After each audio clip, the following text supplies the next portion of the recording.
Mbappé forfait, le Real explose de rage. Jamais une blessure n'a provoqué un tel séisme diplomatique entre club et sélection. On croyait tenir un simple épisode médical, mais c'est devenu un scandale national. Reste jusqu'à la fin, tu vas découvrir les accusations explosives du Real contre la France, les enjeux cachés et ce qui pourrait tout faire basculer pour Mbappé. Et toi, tu en penses quoi? Dis-le en commentaire, et si tu veux des vidéos vraies, sans maquillage, abonne-toi maintenant. Depuis le début de la trêve internationale, ce dossier couvait sous la surface. Mbappé, déjà touché à la cheville, rejoignait le rassemblement avec incertitude. Mais hier soir, face à l'Azerbaïdjan, après avoir marqué, il a dû sortir en raison de sa douleur. Didier Deschamps l'admet, la douleur est assez importante. Le staff médical décide alors de le libérer pour qu'il rentre à Madrid. Nous sommes le 10 octobre 2025 et la décision est prise. En Espagne, c'est l'explosion. La presse madrilène accuse la France d'avoir joué avec le feu. AS. Marca, les journaux s'enflamment. Le français était arrivé diminué. Il aurait dû être ménagé. Les critiques fusent. Le Real Madrid, jusque-là silencieux,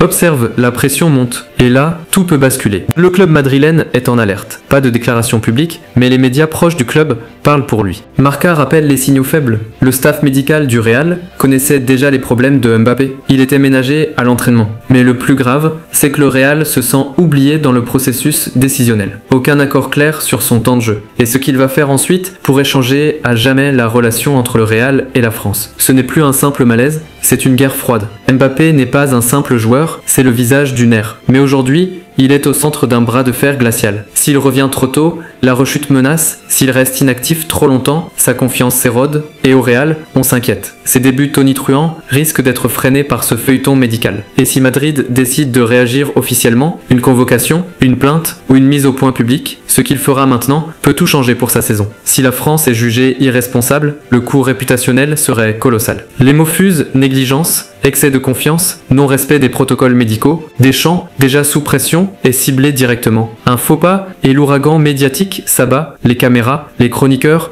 les supporters, tout le monde le scrute et ce qu'il décidera ensuite sera observé par toute l'Europe. 3 scénarios se dessinent. 1. Le Real dépose une plainte officielle ou un communiqué. Résultat, tollé garanti. 2. Mbappé récupère bien, mais la tension reste, chaque minute devient un suspense. 3. La FFF et le Real négocient un compromis public, mais attention, cette option ne plaira à personne. Quoi qu'il arrive, le dossier est loin d'être clos. Et maintenant, je te dis ce que je vois se profiler. Madrid est blessé dans son orgueil, son joyau est rentré du rassemblement diminué.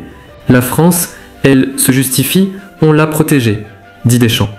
Mais les doutes persistants dans ce bras de fer, celui qui pourrait perdre le plus n'est pas Mbappé, mais la fédération française elle-même. Parce qu'en Europe, chaque image, chaque mot, chaque silence compte, ce clash est loin d'être terminé.